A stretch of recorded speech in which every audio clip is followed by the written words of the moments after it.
Before we begin this auspicious event, may I request all the honorable dignitaries on the dais to kindly light the auspicious lamp.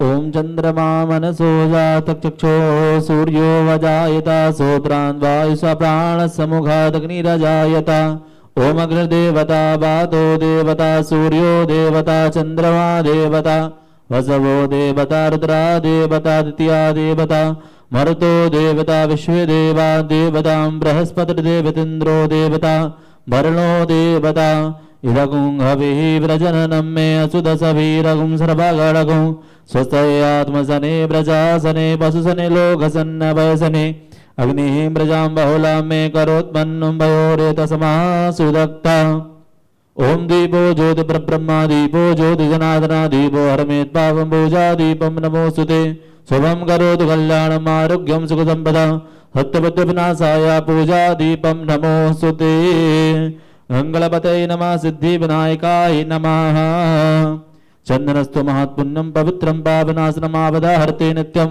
Lakshmi तिष्ठति सर्वदा माल्यादीनि सुगन्धीनि मालित्यादीनि वय प्रभु मया एतानि पुष्पाणि पूजार्थं प्रतिगृहीतां पुष्पं पुष्पमाल्यां समर्पयामि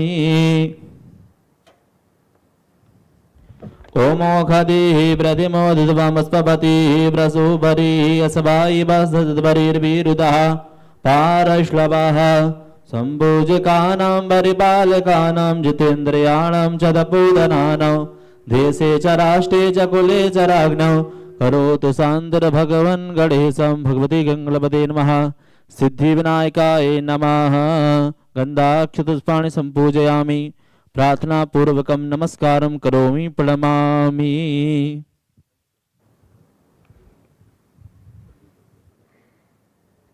आदरणीय अतिथिजनों से सादर निवेदन करते हैं ससम्मान अपना स्थान ग्रहण कर लें।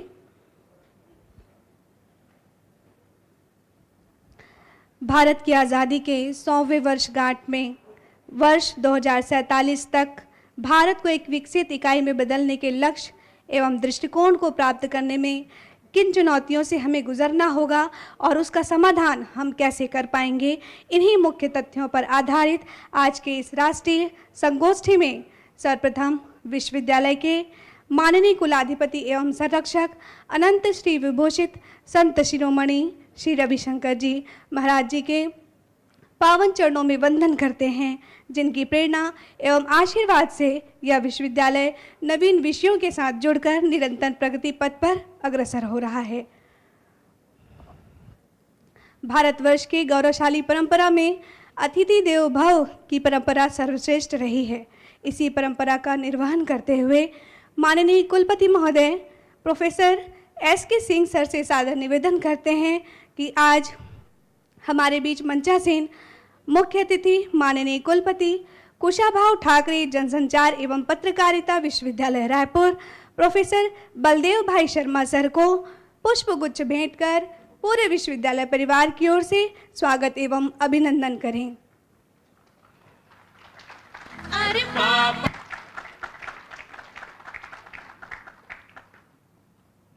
स्वागत के अगले क्रम में विश्वविद्यालय के माननीय उप कुल सचिव एचआर श्री मनोज कुमार सिंह सर से सादर निवेदन करते हैं कि हमारे बीच विशिष्ट अतिथि के रूप में विराजमान dean school of studies in economics Pandit Ravishankar Shukla Vishwavidyalaya Raipur professor आर.के. ब्राह्मणे सर को पुष्पगुच्छ भेंट कर हार्दिक स्वागत एवं अभिनंदन करें। साथ ही इस संगोष्ठी में मंचासीन माननीय कुलपति महोदय प्रोफेसर एस.के. सिंह सर, माननीय उप कुल सचिव एचआर श्री मनोज कुमार सिंह सर, अधिष्ठाता समाज विज्ञान संकाय डॉक्टर अवधेश्वरी भगत मैडम एवं convener doctor Manish Kumar Pandey sir, doctor Naresh Gautam sir का करतल ध्वनियों के साथ हार्दिक स्वागत एवं अभिनंदन करते हैं। साथ ही इस विश्वविद्यालय में आयोजित इस राष्ट्रीय संगोष्ठी में हमारे बीच ऑनलाइन माध्यम से भी पार्टिसिपेंट्स उपस्थित हैं। इस विश्वविद्यालय परिवार की ओर से भी उन सभी का हार्दिक स्वागत एवं अभिनंदन करते हैं। मैं उस देश की नागरिक हूँ जिसके होठों पे गंगा, हाथों में तिरंगा है। मैं उस देश की नागरिक हूँ जिसके होठों पे गंगा, हाथों में तिरंगा है।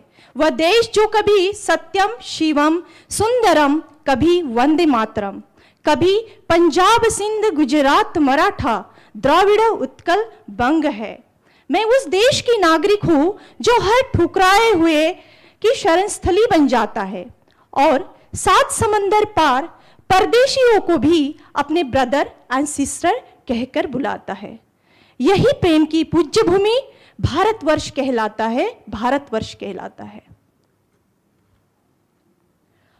On behalf of the entire family, Shri Rawatpura Sarkar University, Raipur, Chhattisgarh, would like to welcome you all to this one-day national seminar on Vikasit Bharat at 2047, a challenging resolution.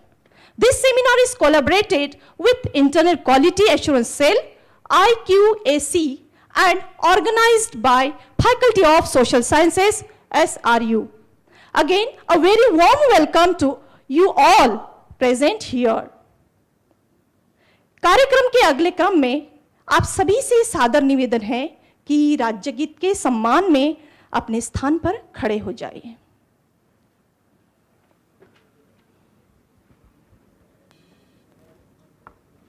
अरे पापरी के धार महानदी है अपार, इंद्रावती हम बखरे तोर भैया, महू काव परा तोरे भैया। जय हो छत्तीसगढ़ मैया, सोहे बिंदिया सही घाटे डोगरी पहाड़, चंदा सूरज बने तोर मैना, सुनहा धाने के संग लुगड़ा के हरियर है रंग, तोरे बोली जैसे सुघर मैना, अचरा तोरे डोलावे पूरे भैया, महू पाव परा तोरे भैया। जय हो छत्तीसगढ़ मैया।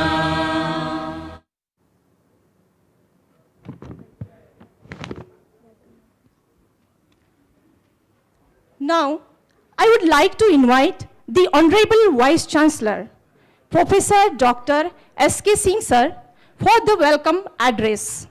Please, sir.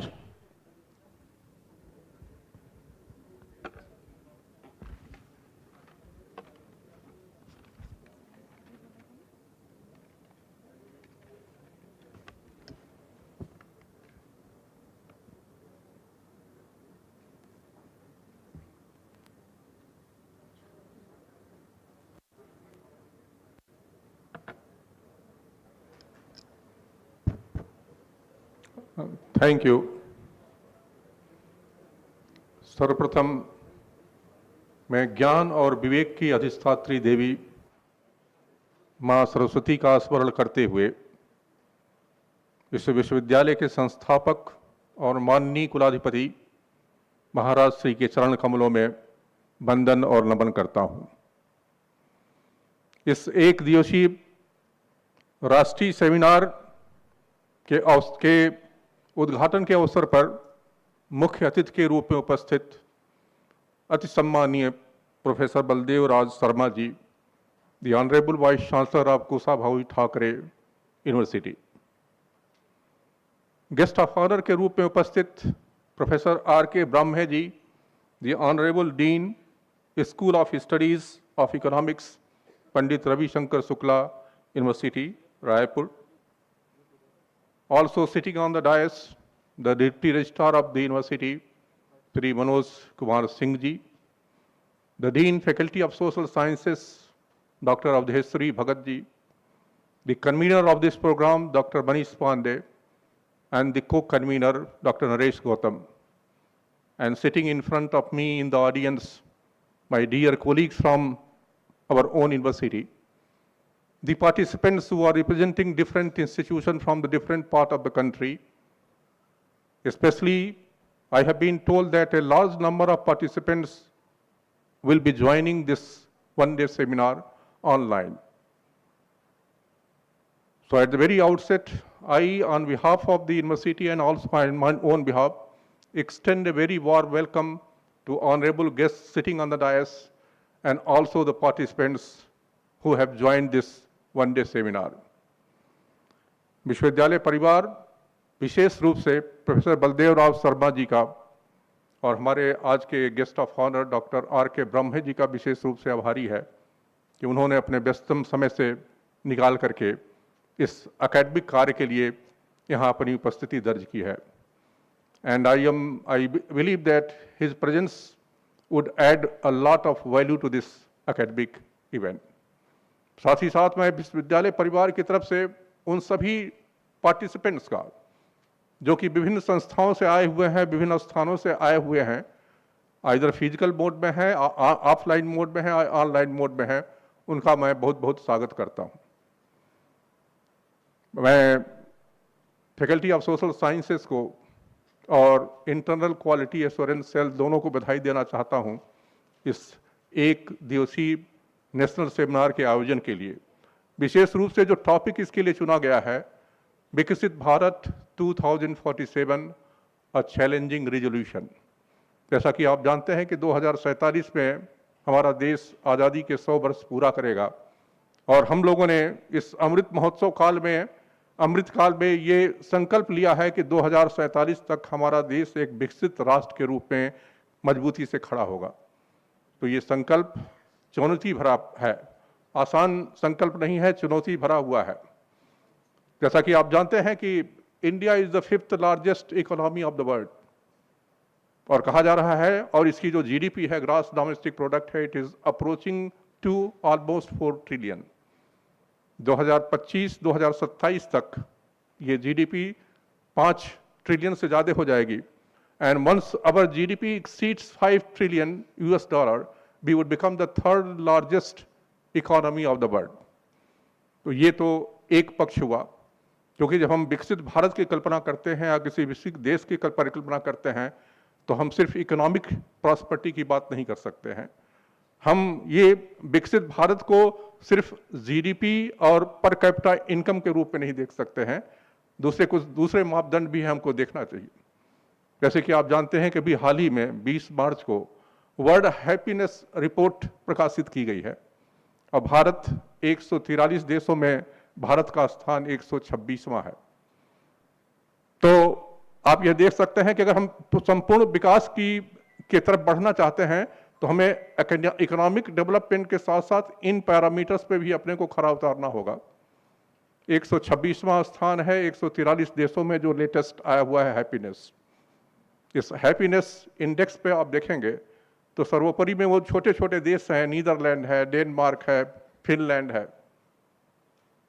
तो आप यह कह सकते हैं कि इकोनॉमिक डेवलपमेंट एक मापदंड हो सकता है. It could be one parameters of measuring the development of a country, but there are many other parameters.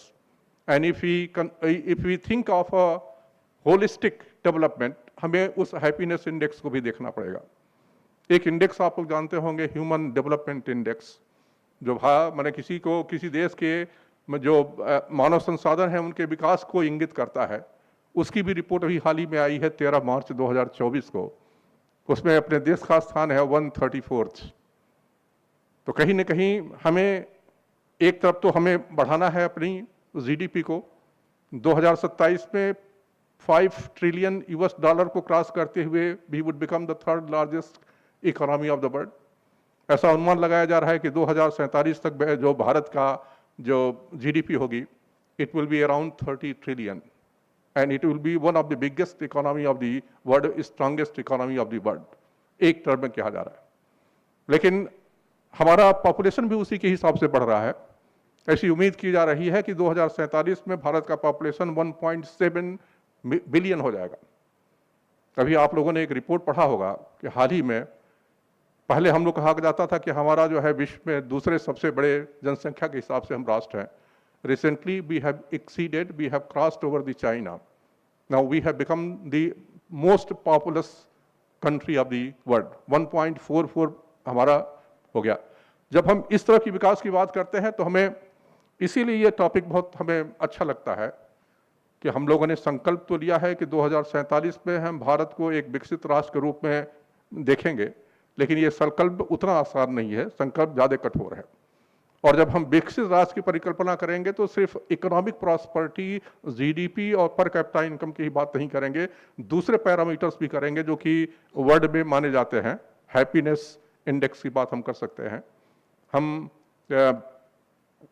Human development index की बात कर सकते हैं, ग्रीन इंडेक्स की बात कर सकते हैं, क्योंकि जो भी विकास हो वो इस तरह का विकास हो जिससे कि जो भविष्य में हमारे जनरेशन आने वाले हैं, it should not hamper the development of the future growth of our future generation. कभी कभी ऐसा होता है कि हम विकास के अंधी दौड़ में पड़ करके अपने संसाधनों का दोहन करने लगते हैं अनजुडिशियल. What will happen? सारा संसाधनों को हम निचोड़ लेंगे, अभी आने वाले जनरेशन के लिए कुछ नहीं छोड़ेंगे तो what will happen? That is why now we have started, or we are talking about the sustainable development.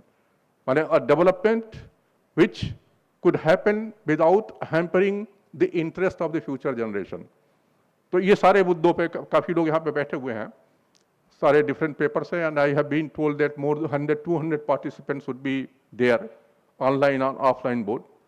तो डिफरेंट टेक्निकल सेशन में उनके पेपर प्रेजेंटेशन होंगे. हमारी आशा है, मतलब I hope that these aspects will also be touched upon.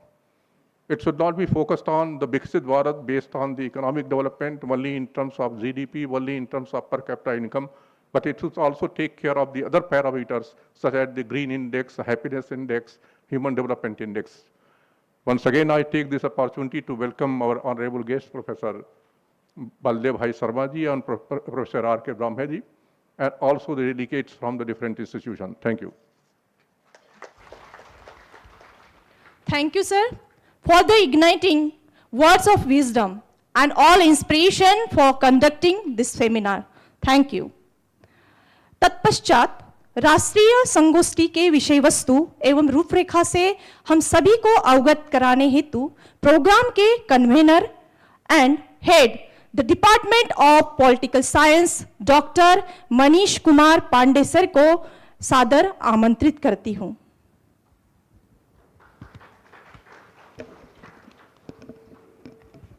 धन्यवाद madam. आप सभी को नमस्कार. परमपिता परमेश्वर और माँ सरस्वती को नमन करते हुए इस विश्वविद्यालय के संस्थापक कुलाधिपति परम पूज्य अनंत श्री विभूषित रविशंकर जी महाराज जी को श्रद्धा सुमन अर्पित करते हुए मंचासीन हमारे मुख्य अतिथि माननीय कुलपति प्रोफेसर बलदेव भाई शर्मा सर को का स्वागत और अभिनंदन करते हुए, साथ ही हमारे यहाँ विशिष्ट अतिथि के रूप में उपस्थित प्रोफेसर रविंद्र ब्रह्मे सर का मैं स्वागत और अभिनंदन करता हूँ. इस प्रोग्राम में हमारे प्रेरणा स्रोत रहे हमारे विश्वविद्यालय के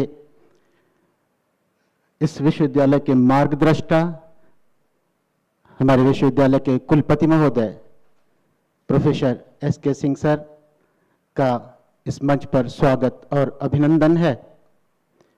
साथ ही Shri Manoj Singh sir, doctor Naresh sir, doctor Avdheshwari madam और मंच के समक्ष सभी आदरणीय संकायाध्यक्ष, विभागाध्यक्ष, शिक्षक बंधु, जितने भी शोधार्थी विद्यार्थी इस सभागार में उपस्थित हैं, सबका स्वागत और अभिनंदन है. यद्यपि मुझे इस बात की चर्चा करनी है कि यह विषय इस सेमिनार के लिए, इस संगोष्ठी के लिए जो विषय चुना गया है, इसका महत्व क्या है, इसके बारे में मैं बस इतना ही कहना चाहूँगा कि जब इसके बारे में चर्चा शुरू हुई कि हम संगोष्ठी करेंगे, तो इससे जुड़ा हुआ छोटा सा संस्मरण यह है कि हमने ठीक 10 दिन पहले इस संगोष्ठी के आयोजन की भूमिका शुरू की और उस दिन तक यह नहीं पता था कि यहाँ सभागार में हम सभी होंगे। हमने केवल 50 से 60 रजिस्ट्रेशन की संकल्पना के साथ इस संगोष्ठी का आयोजन शुरू किया और विकसित भारत की संकल्पना, विकसित भारत @2047, इस संकल्पना को जब लेकर आगे बढ़ना हुआ तो हमारे सभी सहकर्मियों ने यह प्रश्न उठाया कि विकसित भारत, इसके साथ साथ अभी बहुत से विषय चल रहे हैं, NEP, IKS, तो हम लोग NEP या IKS पर क्यों नहीं जा रहे हैं। मुझे लगा कि नहीं, हम विकसित भारत पर जाएंगे क्योंकि विकास सकारात्मक बदलावों का गुणात्मक परिवर्तन प्रदर्शित करता है और हम निश्चित रूप से विकसित भारत के लिए जाएंगे। और आपको जान के आश्चर्य होगा कि जैसे ही हमने शुभारंभ किया, हमारे आदरणीय कुलपति सर ने उसको उस आगे बढ़ाने के लिए बहुत ज़्यादा हमें प्रोत्साहित किया और आज आपको जान के आश्चर्य होगा कि 250 के आसपास रजिस्ट्रेशन इस संगोष्ठी के लिए हुए हैं। यद्यपि ज़्यादातर रजिस्ट्रेशन बाहर से हुए हैं, हमारे स्टेट के बाहर से हुए हैं और लगभग 50 शिक्षाविदों ने रजिस्टर किया है जो टेक्निकल सेशन में जुड़ने के लिए बहुत ज़्यादा उत्सुक हैं और लगातार उनके कॉल आ रहे हैं और वो टेक्निकल सेशन में जुड़ेंगे। पूरे भारत के लगभग सभी क्षेत्रों से, पूर्व पश्चिम उत्तर दक्षिण सभी क्षेत्रों से यहाँ शिक्षाविद इस संगोष्ठी से जुड़ना चाहते हैं। यहाँ तक कि मुझे खुद आश्चर्य हुआ कि एक शिक्षाविद US से और एक नाइजीरिया से मुझसे संपर्क किए। यद्यपि कुछ समस्या के कारण, तकनीकी समस्या के कारण वो हमसे जुड़ नहीं पा रहे हैं, परंतु उन्होंने अपनी रुचि जताई और एक बार नहीं 2-2 बार उन्होंने मुझसे बात की कि वो संगोष्ठी से जुड़ना चाहेंगे। यह कल्पनातीत था। मुख्य विषय की बात करते हैं। सर ने काफी कुछ बताया है। सामान्यतया जब विकसित भारत की बात होती है तो हम बात करते हैं एक प्रॉस्पेरिटी की, समृद्धि की, और यह समृद्धि किस स्तर पर होगी, क्योंकि कई बार राष्ट्र संपन्न हो जाता है पर लोग संपन्न नहीं हो पाते। हमारे देश में इस प्रकार के विमर्श चल रहे हैं कि राष्ट्र में संपन्नता काफी आ चुकी है, लेकिन उसके सापेक्ष आम लोगों तक संपन्नता नहीं पहुंची है।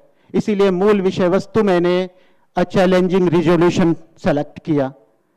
इस चुनौती को हमें पार पाना होगा।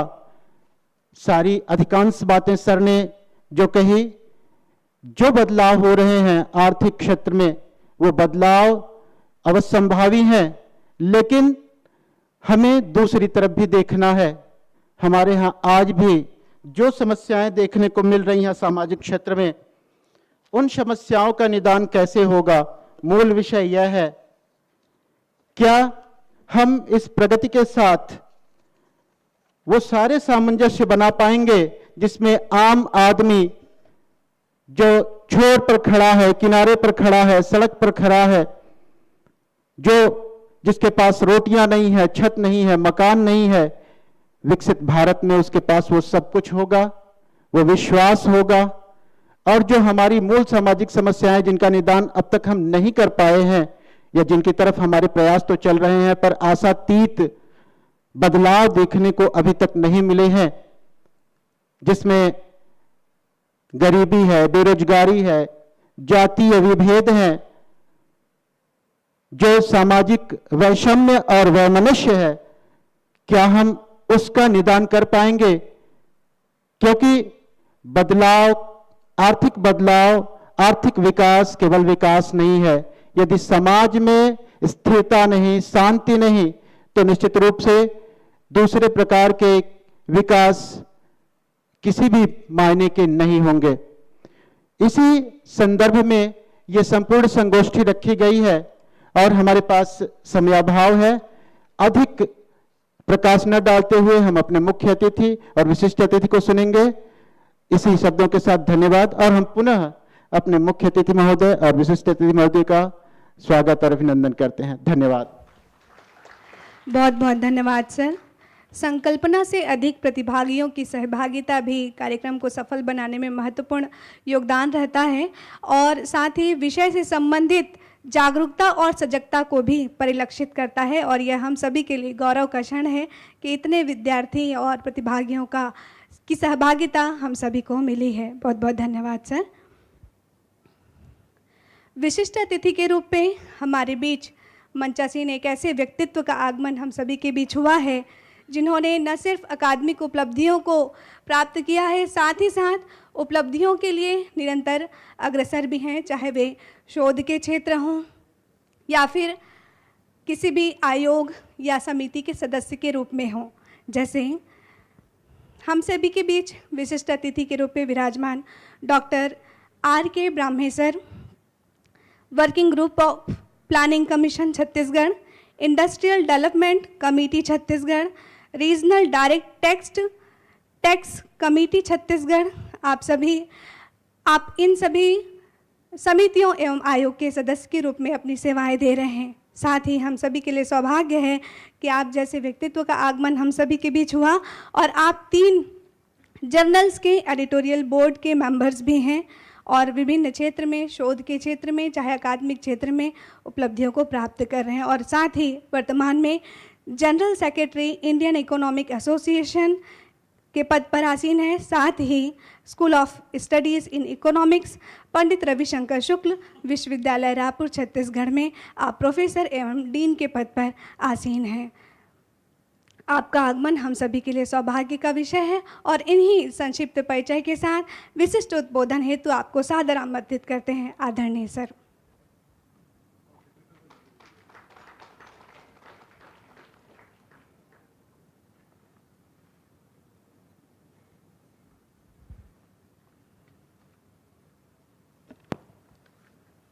धन्यवाद। आज इस गरिमामय समारोह के मुख्य अतिथि प्रोफेसर बलदेव भाई शर्मा जी, जो कि आप कुलपति कुशाभाऊ ठाकरे पत्रकारिता विश्वविद्यालय हैं। हमारे रावतपुरा जो विश्वविद्यालय है इसके कुलपति माननीय प्रोफेसर S.K. सिंह साहब, और जो इस प्रोग्राम के कन्वीनर हैं मनीष पांडे जी, मनोज कुमार सिंह जी जो कि इस विश्वविद्यालय में डिप्टी रजिस्ट्रार हैं, और अवधेश्वरी भगत जी जो डीन है सोशल साइंस की। मेरा डीन का कार्यकाल तो समाप्त हो चुका है विश्वविद्यालय में, पर मैं अभी हेड के रूप में हूँ पंडित रविशंकर शुक्ल विश्वविद्यालय में इकोनॉमिक्स में। तो चूँकि जो फर्स्ट टेक्निकल सेशन है उसमें मुझे एक विस्तार से लेक्चर देना है और जो मैंने आप लोगों के लिए पावर पॉइंट बनाया है उसमें मैं विस्तार से कहूँगा, तो 10 मिनट में मैं 2 बातें ज़रूर यहाँ पे रखना चाहता हूँ। एक तो विकसित भारत की परिकल्पना क्यों की गई, और दूसरा कि ये विकसित भारत की परिकल्पना में हमारा क्या स्थान है और ये हमारे लिए कैसे उपयोगी है, खासकर छात्रों के लिए और प्रत्येक इस देश के जो 140 करोड़ निवासी हैं उनके लिए। तो ऐसा होता है कि यदि आपको प्रोग्रेस करना है, आपको आगे बढ़ना है, आपको जॉब चाहिए, आपको जीवन स्तर ठीक करना है किसी को भी, तो उस देश की अर्थव्यवस्था का बढ़ते रहना बहुत ज़रूरी होता है। यदि देश की अर्थव्यवस्था नहीं बढ़ेगी तो उसमें अवसर नहीं पैदा होंगे, अपॉर्चुनिटीज़ नहीं आ पाएंगी। तो ये बहुत ज़रूरी है कि देश की अर्थव्यवस्था बढ़ती रहे, और ये हम सब के लिए बहुत गर्व की बात है कि जो भारत की अर्थव्यवस्था है ये न केवल साउथ एशिया में बल्कि पूरी दुनिया में सबसे तेज बढ़ने वाली अर्थव्यवस्था है। आप कल्पना करें कि आप यदि ऐसे देश में होते हम अपने पड़ोसियों का एग्जाम्पल ले लें कि यदि हम वहाँ पर होते, अभी वहाँ के नागरिक होते, चाहे पाकिस्तान या श्रीलंका वहाँ के नागरिक होते, तो चूंकि उनकी अर्थव्यवस्था इतने संकट में है, तो वहाँ के आम नागरिक के लिए भी और वहाँ के जो नौजवान हैं उनके लिए भी विकास के अवसर उपलब्ध नहीं हैं। एक बहुत अच्छे अर्थशास्त्री हुए, तो उन्होंने कहा कि वहाँ का जो यूथ है, पाकिस्तान का जो यूथ है, वो जब देखता है कि दूर में एक बड़ा अच्छा घर बना हुआ है, बहुत अच्छा जो है 2-3 मंजिला का बड़ा अच्छा विला तरीके का घर है, तो उसको देख के सोचता है कि मैं बड़े होके इसको तो एक दिन बम से उड़ा दूंगा। This is the psychology of the nation, psychology of the youth of Pakistan. हमारे यहाँ का जो युवा है, जब वो ये देखता है कि किसी व्यक्ति का बड़ा सा बंगला है, घर है, तो वो सोचता है कि मैं भी बड़ा होके ऐसा ही बंगला बनाऊंगा या ऐसे ही तरक्की करूंगा। तो ये जो जनरेट होती है, जो सोचने का तरीका भी पैदा होता है यूथ में, खासकर लोगों में, ये पूरे उस देश के आर्थिक वातावरण से और दूसरे वातावरण तो प्रभावित करते हैं, पर आर्थिक वातावरण भी एक बहुत महत्वपूर्ण रोल पैदा करता है उसमें। तो बहुत ही एक ये हमारे लिए बहुत अच्छी बात है कि हमारा देश पूरी दुनिया में सबसे अच्छा कर रहा है। वो मैं विस्तार से अपने टेक्निकल सेशन में आपके सामने प्रस्तुत करूंगा। एक बात मैं ये आपसे शेयर करना चाहता था, दूसरा ये कहना चाहता हूँ और उसके बाद अपनी वाणी को विराम दूंगा। इतिहास में कभी कभी ऐसा होता है कि आप एक ऐसी अवस्था में होते हैं कि सारी जो फैक्टर्स होते हैं, सारी जो चीज़ें होती हैं, सारा जो वातावरण होता है, उसमें आपको एक बढ़त मिली हुई होती है, वो नेचुरल एडवांटेज आपके पास होता है। ऐसा मौका कभी कभी इतिहास में आता है, ऐसा मौका हमारे व्यक्ति के भी जीवन में आता है, परंतु देश के सामने भी ऐसा मौका कभी कभी आता है। और इसको पॉलिसी मेकर्स ने और हमारे माननीय प्रधानमंत्री ने और जितने पॉलिसी मेकर्स हैं, चाहे नीति आयोग में हैं और दूसरी जगह, उन्होंने इस बात को बहुत अच्छे से समझा कि यदि अभी विकसित भारत की हम परिकल्पना नहीं करेंगे और लक्ष्य नहीं रखेंगे, तो वो हमको जो एक बढ़त मिली है पूरी दुनिया में, वो हमसे कहीं चली जाएगी। तो this is the best time, सबसे अच्छा समय जो आने वाले 25-30 साल हैं, ये सबसे अच्छे समय हैं हमारे देश के लिए। जैसे कि हम जानते हैं कि हमारे देश को हम सोने की चिड़िया कहते हैं। सोने की चिड़िया इसीलिए नहीं कहते, वास्तव में हमारे यहाँ इतना ज़्यादा सोना था, और वो सोना हमारे देश में नहीं था, वो हमने अर्न किया था, बाहर से हमने अर्न किया था, अपने यहाँ से जो चीज़ों को निर्यात करके किया था। और ये बात यदि हम अपनी तारीफ़ करते हैं तो लगता है कि भी हर व्यक्ति अपनी तारीफ़ करता है कि हम बहुत अच्छे थे, हम ऐसे थे, हम विश्वगुरु थे, हम बहुत धनवान थे, सोने की चिड़िया थे। तो एक विकसित देशों का संगठन है जिसको कहते हैं OECD, organisation for economic cooperation and development. इस संगठन में सिर्फ देश के दुनिया के विकसित देश ही हैं, जिनको हम विकसित आर्थिक दृष्टिकोण से मानते हैं, वो विकसित देश इसके सदस्य। उन्होंने एक प्रोजेक्ट दिया, और प्रोजेक्ट दिया एक अर्थशास्त्री को जिनका नाम है एंगस मैडिसन को। उन्होंने प्रोजेक्ट दिया कि आप कृपया अध्ययन करें 2-4-5 साल में इस प्रोजेक्ट लेके कि पूरी दुनिया में जो आर्थिक विकास हुआ है वो किस तरीके से हुआ, देशों की क्या स्थिति थी। तो वो एंगस मैडिसन ने अध्ययन किया, माने विकसित देशों ने और बाहर के जो अर्थशास्त्री है उसने इस बात का अध्ययन किया, और उसने ये बताया कि लगभग ईसा पूर्व से लेकर 1700-1800 जो ईस्वी सन है, यानी लगभग समझ लीजिए 2000 साल, 2000 सालों तक ये उसकी फाइंडिंग है, जो कि सबसे ज़्यादा कोट की जाती है कि जो सबसे ज़्यादा साइंटिस्ट है वो एंगस मैडिसन के है इस चीज़ को लेकर, और जिस काम को विकसित देशों ने कराया। तो 2000 सालों तक भारत की जो अर्थव्यवस्था थी, और ये उनकी फाइंडिंग है, उसका पूरी दुनिया की जो आय है उसमें योगदान 20 से लेकर 30% रहा, इतने लंबे सालों तक, 2000 सालों तक। मतलब यदि दुनिया में कहीं 100 रुपये पूरी दुनिया की आय बढ़ती है, पूरी दुनिया को मिला लें और 100 रुपये आय बढ़ रही है, तो उसमें से भारत का योगदान 30 रुपये का था। 20 से लेकर 30 के बीच में उन्होंने ऐसा कहा, कुछ साल 20 था, फिर कभी 25, 28, 22, ऐसा करके लास्ट में 20% तक रहा। तो हम इतने सालों तक दुनिया में सबसे अधिक धनवान रहे हैं, जबकि दूसरे जो देश हैं वो न केवल गरीब थे बल्कि बर्बर थे, जहाँ की सभ्यता भी नहीं थी। ये दूसरे देशों का हाल था, जो आज विकसित देश कहलाते हैं। तो ये जो 2000 साल रहे, फिर से वो समय आने वाले लगभग 25-30 सालों में हमको वो मिल रहा है। और वो क्या एडवांटेज हैं, कौन से हमको एडवांटेज प्राकृतिक रूप से मिले हैं, नेचुरल रूप से हमारे पक्ष में आ गए,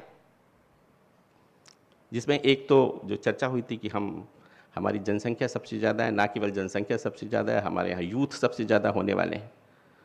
2047 तक हमारे पूरी दुनिया की जो वर्कफोर्स होगी, काम करने वालों की जो जनसंख्या है पूरी दुनिया की, उसमें भारत की जनसंख्या 18% होगी 2047 तक। चीन की जनसंख्या 11% की होगी वर्कफोर्स की 2047 में, 2050 में। We are the largest working population nation of the world. ये नेचुरल एडवांटेज हमको मिला हुआ है आगे 25-30 साल में। There are so many other advantage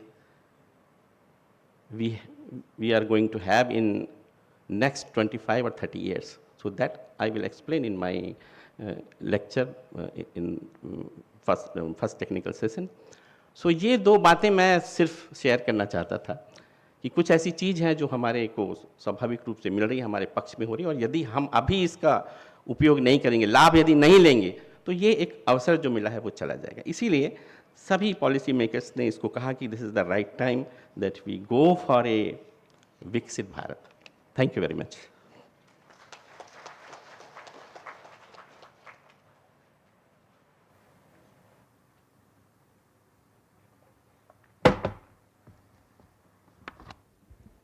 बहुत बहुत धन्यवाद सर। विकसित भारत की परिकल्पना कैसे हो और इसके अवसर को हम कैसे पहचान पाएँ और उसके सो अवसर को ध्यान में रखते हुए हम अपने आप को कैसे विकसित करें और एक युवा मन कैसे विकसित भारत में अपनी भूमिका निभाए, इस विषय पर आपने बहुत ही अच्छे ढंग से हम सभी को अपने उद्बोधन से लाभान्वित किया। बहुत बहुत धन्यवाद सर। राष्ट्रीय संगोष्ठी के उद्बोधन के अगले क्रम में हम सभी के बीच मुख्य अतिथि के रूप में विराजमान प्रोफेसर बलदेव भाई शर्मा सर, आप माननीय कुलपति के पद पर आसीन हैं कुशाभाऊ ठाकरे जनसंचार एवं पत्रकारिता विश्वविद्यालय रायपुर में। साथ ही आपने इसके पूर्व हिमाचल प्रदेश केंद्रीय विश्वविद्यालय धर्मशाला में पत्रकारिता विभाग के अध्यक्ष के रूप में भी आपने महत्वपूर्ण सेवाएं प्रदान की हैं और जनसंचार एवं पत्रकारिता के क्षेत्र में आपको एक विशेषज्ञ के रूप में जाना माना नाम आपको लिया जाता है, आपके रूप में जाना जाता है। हम सभी का सौभाग्य है कि आपको मुख्य अतिथि के रूप में हम सभी अपने बीच पा रहे हैं और आपके मुख्य उद्बोधन हेतु तो आपको ससम्मान सादर आमंत्रित करती हूँ। आप सभी के करतल ध्वनियों के बीच आदरणीय सर।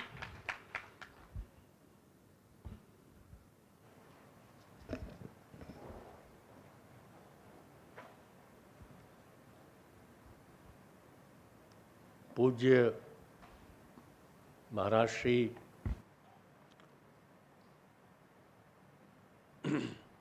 विश्वविद्यालय के आदरणीय कुलपति जी,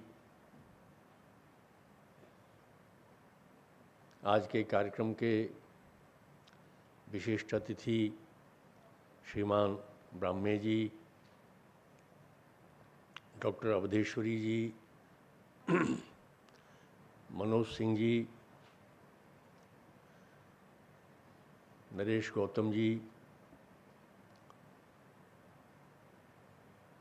मनीष पांडे जी, उपस्थित सभी प्राध्यापकगण, विद्यार्थीगण और शोध छात्र छात्राएं,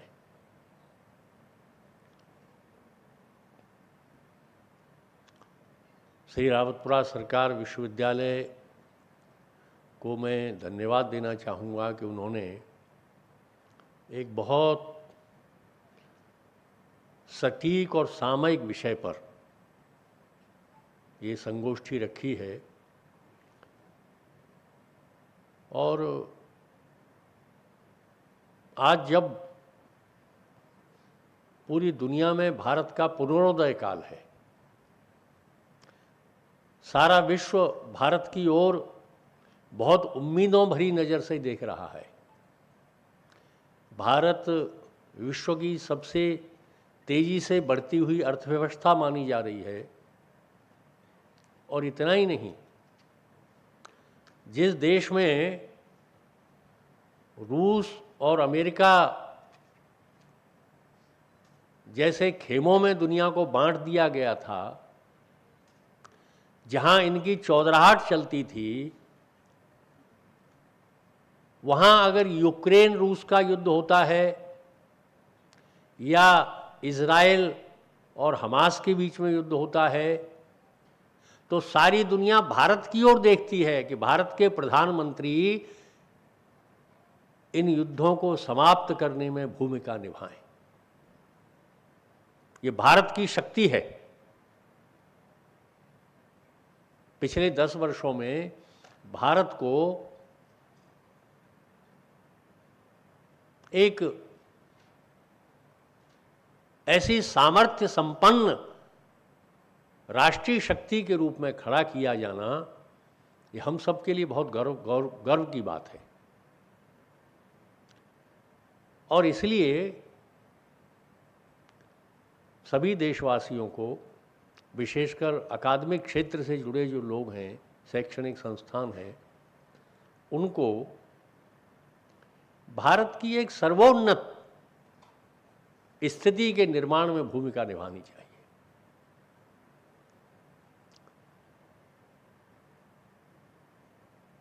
बड़ी चालाकी से जिन लोगों ने दुनिया की ताकत हथिया ली, चाहे वो टेक्नोलॉजी हो, चाहे पैसा हो, चाहे हथियार हो, उन्होंने दुनिया को 3 खेमों में बांट दिया। विकसित राष्ट्र, विकासशील राष्ट्र, और जो गरीब गुरबा हैं, गई बीते हैं, वो थर्ड वर्ल्ड। लेकिन आप देखिए, अमेरिका जो दुनिया का सबसे ज़्यादा विकसित राष्ट्र अपने को मानता है, वहाँ की हालत क्या है? अभी आदरणीय कुलपति जी ने बहुत महत्वपूर्ण बात कही, और इस पूरी सेमिनार का वही प्रस्थान बिंदु होना चाहिए। अमेरिका की हालत ये है कि वहाँ हर व्यक्ति के हाथ में हथियार है। जो किशोर आयु के छात्र हैं, उनके हाथों में हथियार हैं, और वो कहीं भी दन दन दन दन दन दन रेस्टोरेंट में, स्कूल में, मोहल्ले में गोलीबारी कर अनगिनत लोगों को मार देते हैं। ये विकास है? ये किसी भी राष्ट्र की विकसित अवस्था है क्या? हमने आर्थिक तरक्की कर ली, लेकिन मनुष्य को राक्षस बना दिया। इसलिए विकसित भारत की संकल्पना को बहुत व्यापक अर्थों में हमें देखना पड़ेगा। अभी ब्रह्मे जी ने भी कई महत्वपूर्ण बातें कही। तो भारत को हमें विकसित भारत बनाना है 2047 तक। ये बहुत अच्छा संकल्प है, हम सबको इसे पूरा करने में जुटना चाहिए। लेकिन भारत है क्या, इसको हम जाने पहले। अगर उसको नहीं जानेंगे तो हम दूसरों ने जो अचीव किया है उसको कैसे पाएं, इसी कोशिश में लगे रहेंगे। हम क्या है इसको जानना बहुत जरूरी है। जयशंकर प्रसाद ने, आप सब पढ़े लिखे लोग हैं, थोड़ा और पढ़े लिखे होने का मतलब केवल डिग्री पाना या बड़ा पद पा लेना नहीं है। पढ़े लिखे होने का मतलब है लगातार पढ़ने लिखने रहने की आदत बनाए रखना। तो कुछ कुछ चीज़ें हमें पढ़ते रहनी चाहिए ताकि हम देश को जान सकें और उसके अनुरूप अपने जीवन को उन्नत बना सकें। बड़ा दुर्भाग्य है कि हम दूसरों के नज़रिए से ही अपने को जानते हैं। ये कॉलोनियल एज में अंग्रेजों ने बड़ी बदमाशी करके हमारे दिमागों में ये भर दिया कि ये देश तो पिछड़ा देश है, दकियानूसी देश है, यहाँ कुछ है ही नहीं, जो कुछ दे रहे हैं हम सिखा रहे हैं इनको। और हम आज भी वही मानते हैं। हमें अपने महाकवि कालिदास को जानना हो तो हमारे दिमाग में एक ही वाक्य गूंजता है, Kalidas is the Shakespeare of east. Kalidas है ये नहीं, कालिदास पूर्व का शेक्सपियर है, ये हम जानते हैं। तो हम भारत को कैसे जानेंगे? ये जो मक्कारियां कर करके बौद्धिक प्रदूषण हमारे मस्तिष्कों में भर दिया गया। भारत एक राष्ट्र नहीं था, अंग्रेजों ने हमें राष्ट्र की संकल्पना दी, अंग्रेजों ने हमें एक राष्ट्र की तरह रहना सिखाया। कितने ही पढ़े लिखे बड़े बड़े विद्वान, बुद्धिजीवी, लेखक, पत्रकार हमको यही सिखाते रहते हैं, हमें अंग्रेजों का शुक्रगुजार होना चाहिए, उन्होंने हमको एक राष्ट्र की तरह रहना सिखाया। उनको पता ही नहीं है भारत क्या है, पढ़ते ही नहीं है, वो जानना ही नहीं चाहते। उनके दिमाग में एक विषाक्तता भरी हुई है बौद्धिकता की, भारत के प्रति हिकारत का, आत्महीनता का भावबोध। ऋग्वेद जिसे दुनिया की यूनेस्को ने प्रथम पुस्तकों में से माना है, उसमें हमारे ऋषियों ने भद्रम इच्छन्ति ऋषयः, पूरा स्वरविदः, राष्ट्र की संकल्पना हजारों साल पहले ऋग्वेद में, 17वीं शताब्दी में जो फ्रिश्चे जर्मनी का विद्वान हुआ जिसने नेशन और नेशनलिज्म की थ्योरी दी, उससे हजारों साल पहले भारत के ऋषियों ने विश्व को राष्ट्र की संकल्पना दी। इसलिए मित्रों, भारत को विकसित बनाना है, ये बड़ा लक्ष्य है, लेकिन भारत है क्या? जयशंकर प्रसाद ने स्कंदगुप्त एक नाटक लिखा है, उसमें स्कंदगुप्त की जब फौजें जाती हैं तो प्रयाण गीत गाते हुए चलती हैं। कभी मौका लगे पढ़िए, अरुण यह मधुमय देश हमारा। 6ठी क्लास में मैंने ये गीत पढ़ा था। आजकल तो पढ़ाई लिखाई भी बड़ी टेक्निकल हो गई है, बस पाना पाना पाना सिखाती है, हमारे अधिकार हैं क्या हैं ये सिखाती है, मनुष्यता का बोध नहीं सिखाती। लेकिन हमारा सौभाग्य है कि जिस जमाने में हम लोगों ने प्राथमिक शिक्षा ली, उस समय ऐसी बहुत सारी बातें बताई जाती थीं ताकि हम अपने देश को, अपने परिवेश को, अपने जीवन मूल्यों को, अपने पूर्वजों को जान सकें। कितना सुंदर गीत, अरुण यह मधुमय देश हमारा, जहां पहुंच अनजान क्षितिज को मिलता एक सहारा। इससे बड़ा विकसित राष्ट्र क्या हो सकता है? अभी हमारी बहन संचालन करते हुए बता रही थी कि भारत में सब लोगों को प्रश्रय मिलता है। ऐसा यह राष्ट्र जहां पहुंच अनजान क्षितिज को मिलता एक सहारा। पूरी दुनिया में जहां कहीं भी दुख दर्द है, असहायता है, भारत उनके लिए उम्मीद था। ये वो राष्ट्र है। भारत विश्वगुरु था, ज्ञान संपन्न था। विश्वगुरु ऐसा ही नहीं बन गया कि कोई डिग्री दे दी यूनिवर्सिटी ने, विश्वगुरु बन गए तुम, आता चाहे कुछ भी नहीं है। डिग्री ले ली।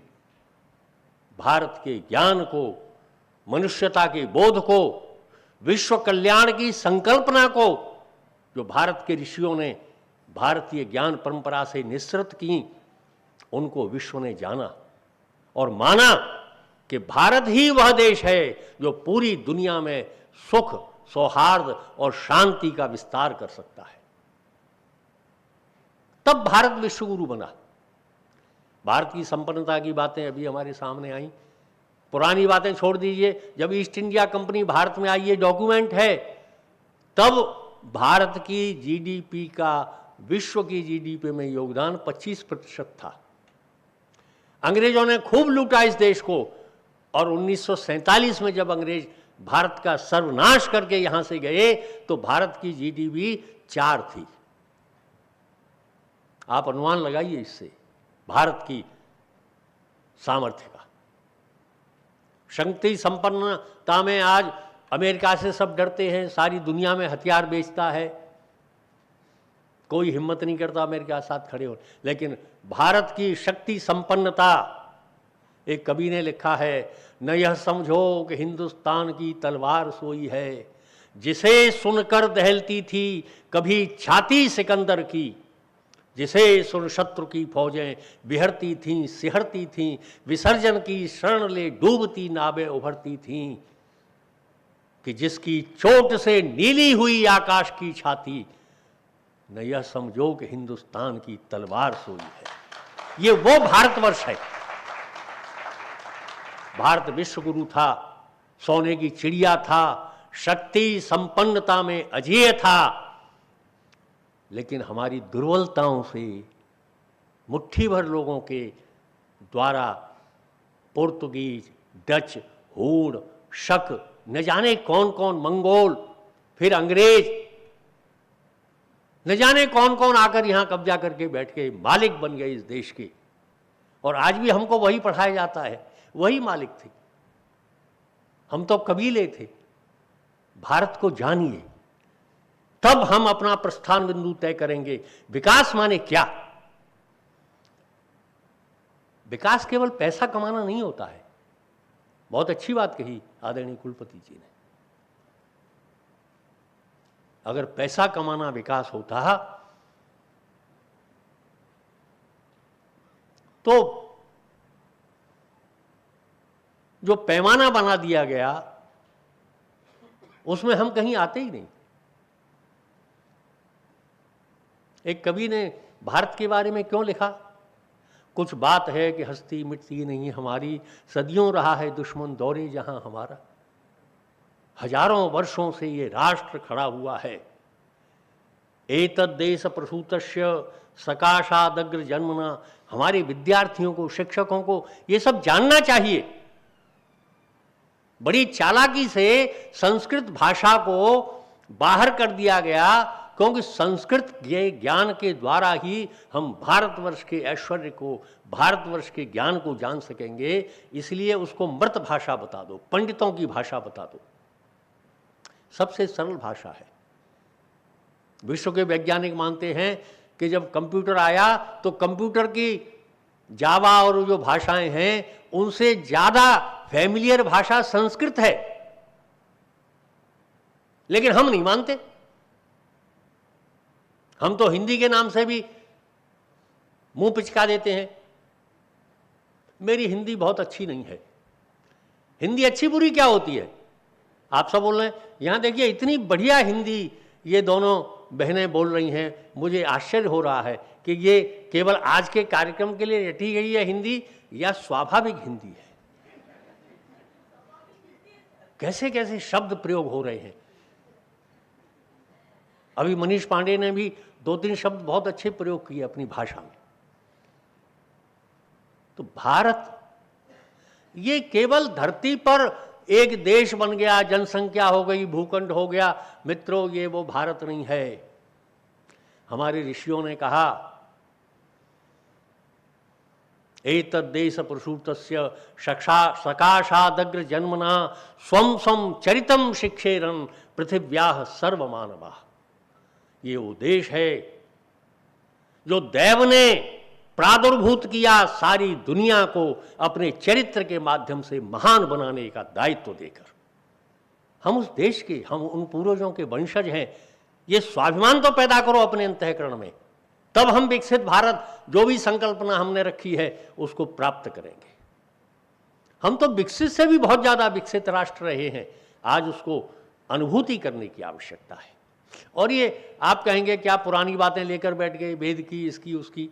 मैं आपको सबसे ताजा उदाहरण देता हूं कि पूरी दुनिया भारत के बारे में क्या सोचती है। ये हमारे दिमागों में गलतफहमी भर दी गई। क्या वेद की, उपनिषदों की बातें करते हो, ऋषियों की, पुराने जमाने की नहीं है। सारी दुनिया आज उस ज्ञान को लेकर दौड़ रही है। मैं तो गांव में पैदा हुआ, धूल में खेला, कभी संकल्पना नहीं कि हमें क्या बनना है। अब तो 2 साल के बच्चे को मम्मी सिखाना शुरू कर देती है, तुझे इतने % लाने हैं और ये बनना है। हमने तो कभी जाना ही नहीं।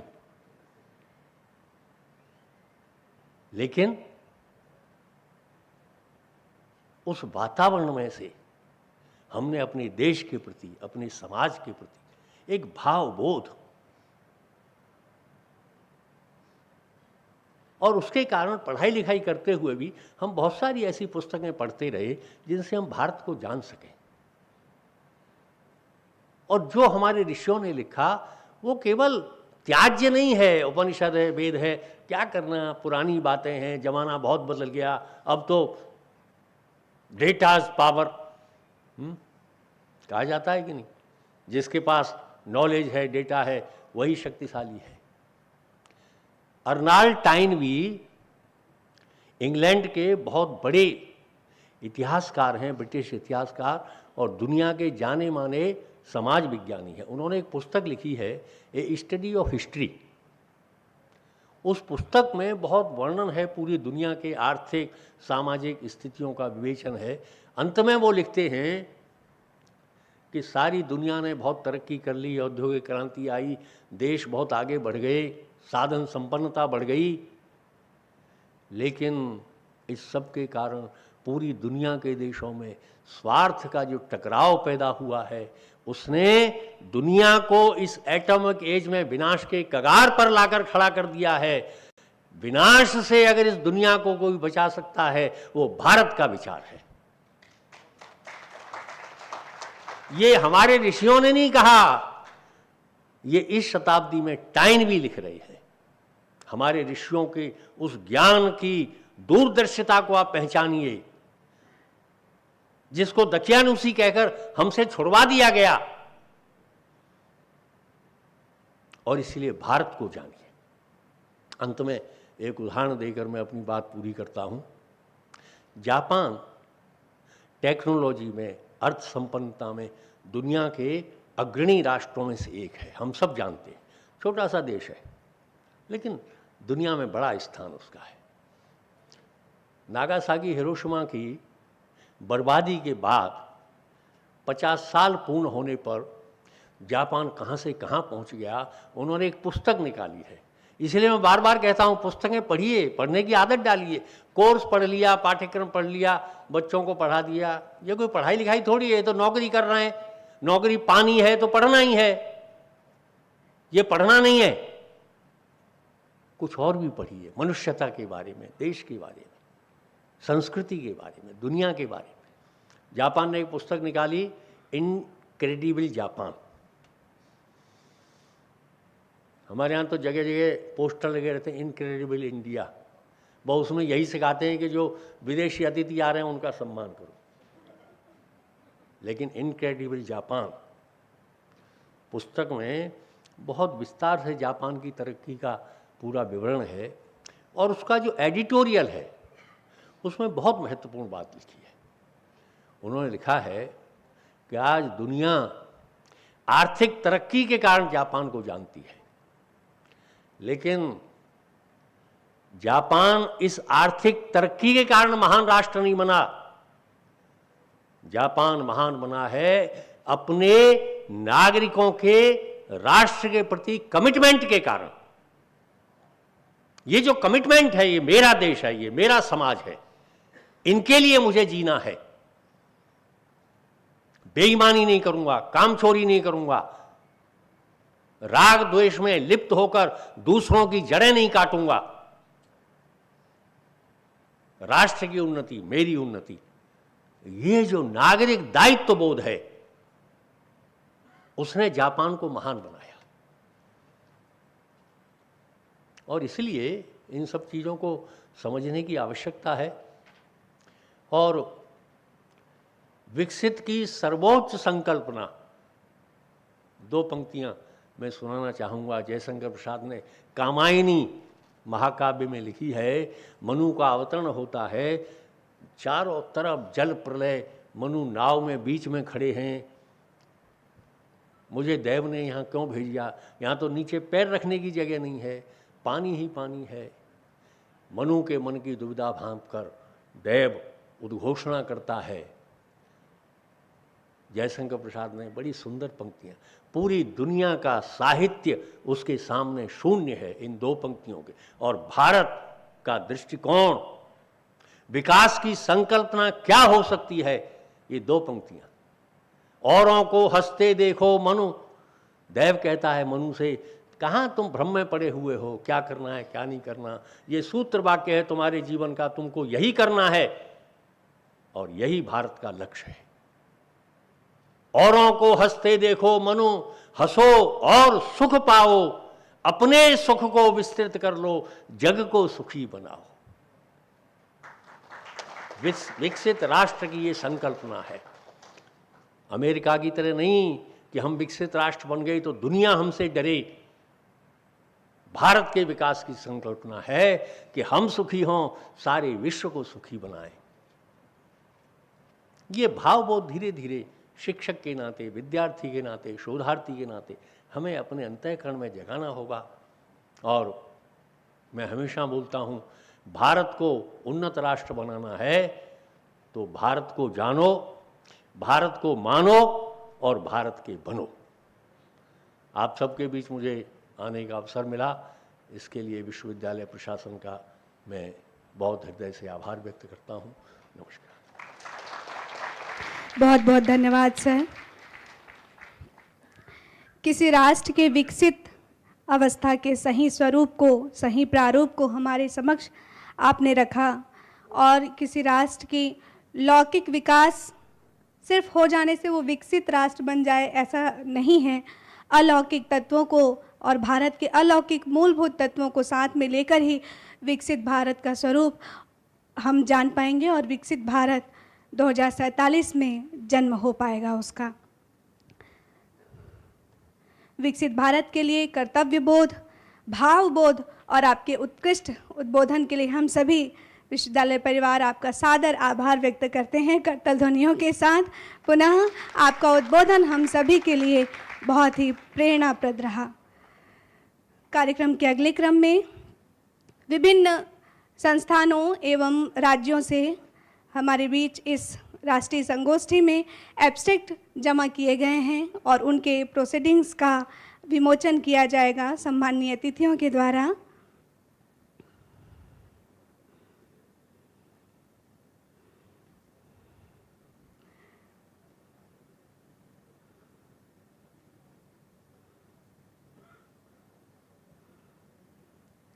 ऑफलाइन एवं ऑनलाइन माध्यम से प्रतिभागियों ने अपने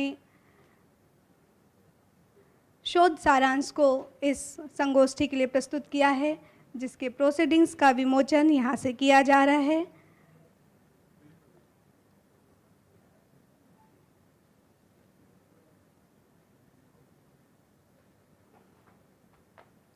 आइए हम सभी करतल ध्वनियों के साथ विमोचन के क्रम में जुड़ें। विकसित भारत 2047 में इसकी चुनौतियां और इसका समाधान कैसे हो, इस विषय पर आयोजित इस संगोष्ठी का प्रोसीडिंग आप सभी के बीच प्रस्तुत हो रहा है।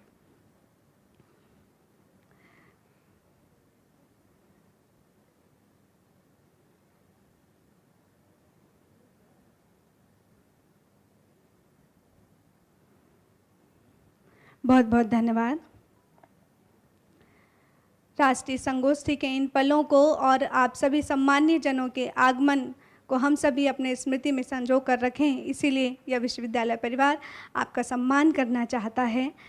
फेलिसिटेशन के क्रम में माननीय कुलपति महोदय प्रोफेसर एस.के. सिंह सर से सादर निवेदन करते हैं कि आज के मुख्य अतिथि प्रोफेसर बलदेव भाई शर्मा सर को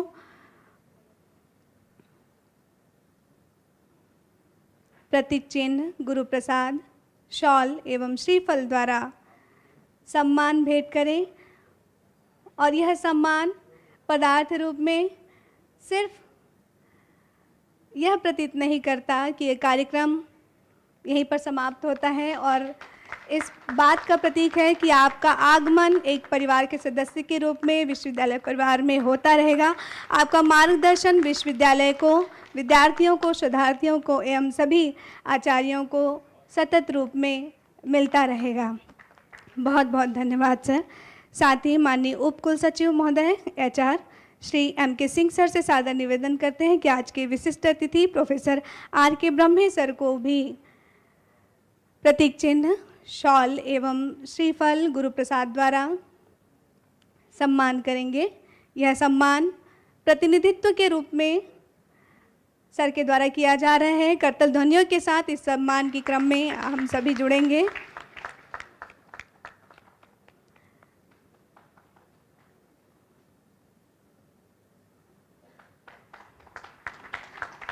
बहुत बहुत धन्यवाद sir.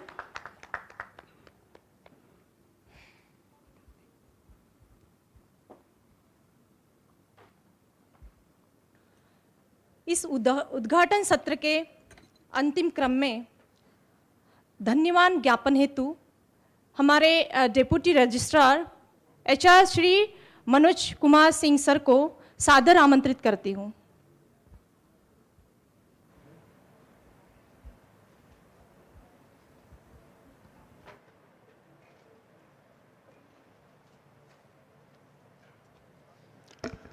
Very good afternoon to all of you. Vote of thanks. सर्वप्रथम परम पूजनीय महाराज जी को नमन करते हुए चरण वंदन करता हूँ। मंच पर आसीन आज के हमारे chief guest honourable VC sir Kushabhau Thakre, university Raipur, professor Baldev भाई शर्मा जी को उनके विचारों एवं उनकी उपस्थिति हेतु धन्यवाद ज्ञापित करता हूँ। मंच पर आसीन आज के हमारे guest of honour professor R.K. Brahme ji, जो कि dean, ex dean and HOD of school of economics Pandit Ravishankar university Raipur से आए हैं, उनको भी उनके टेक्निकल विचारों के कारण धन्यवाद ज्ञापित करता हूँ। मंच पर आसीन हमारे विश्वविद्यालय के एकेडमिक प्रेरणा स्रोत माननीय VC professor Shri S.K. Singh ji को उनके उत्पूरक विचारों के लिए धन्यवाद ज्ञापित करता हूं कि उन्होंने बताया कि जो हमारा विकसित भारत है उसमें उन्होंने 3 चीज़ों का उल्लेख किया है। उससे मैं भी सहमत हूं और मैं भी सोचता भी हूं कि विकसित भारत एक्चुअल में उसका जो नाम है वो इंडस्ट्रियलाइज इंडिया है 2024। इंडस्ट्रियलाइज का मतलब ये नहीं होना चाहिए कि हम तो विकास कर जाएं मगर हमारे ह्यूमन वैल्यूज़ डाउनवर्ड हो। तो मेरा एक कॉन्सेप्ट आज मैं ये छोड़ के जा रहा हूँ कि विकसित भारत तो हम बने मगर जो ह्यूमन वैल्यूज है उसका भी इंडेक्स ऊपर की तरफ रहे, ना कि डाउनवर्ड हो, कि कुछ लोग विकास कर जाए और कुछ लोग पीछे रह जाए। तो इक्वल अपॉर्चुनिटी फॉर ऑल और इक्वल डेवलपमेंट फॉर ऑल, ये कॉन्सेप्ट से अगर हम विकास करेंगे तो थोड़ा बहुत हमें लगेगा कि मेरे को पर्सनली लगता है कि अच्छा होगा।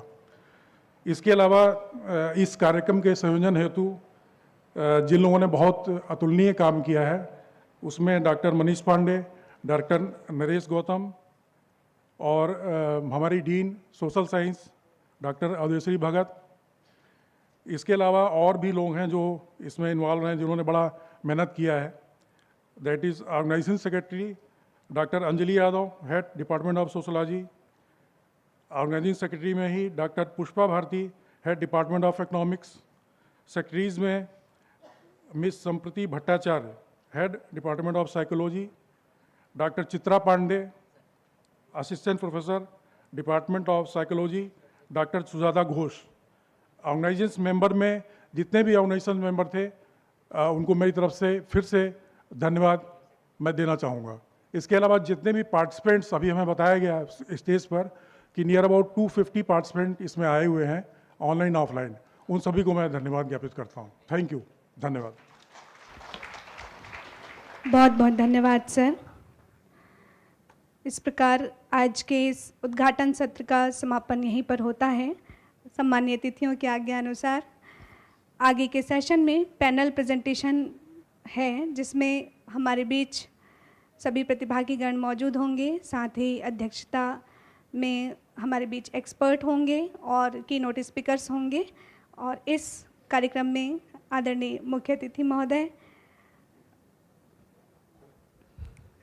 सादर धन्यवाद ज्ञापित करते हैं हम सभी कि आपका आगमन हमारे बीच हुआ, और पुनरागम नायचा के भाव के साथ कि आपका पुनः आगमन हम सभी के बीच हो और आप अपने उद्बोधन से अपने व्यक्तित्व हम सभी को अनुग्रहित करें।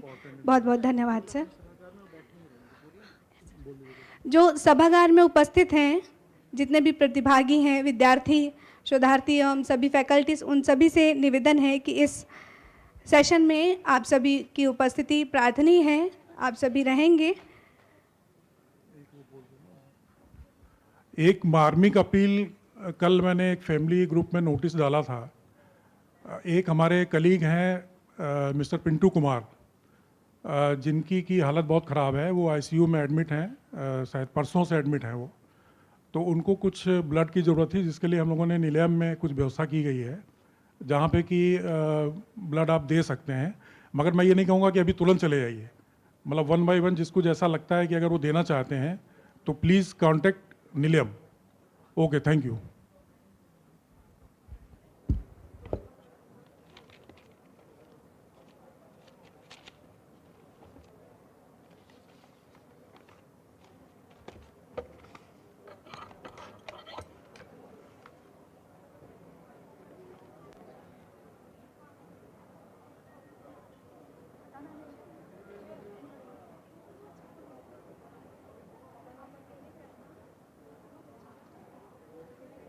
नेक्स्ट टाइम भी मैं आपके सपोर्ट में करूँगी। ठीक है, थैंक यू सो मच।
जितने भी प्रतिभागी हैं विद्यार्थी, आप सभी कृपया मंच की ओर जो सीट हैं सामने वहाँ पर बैठेंगे।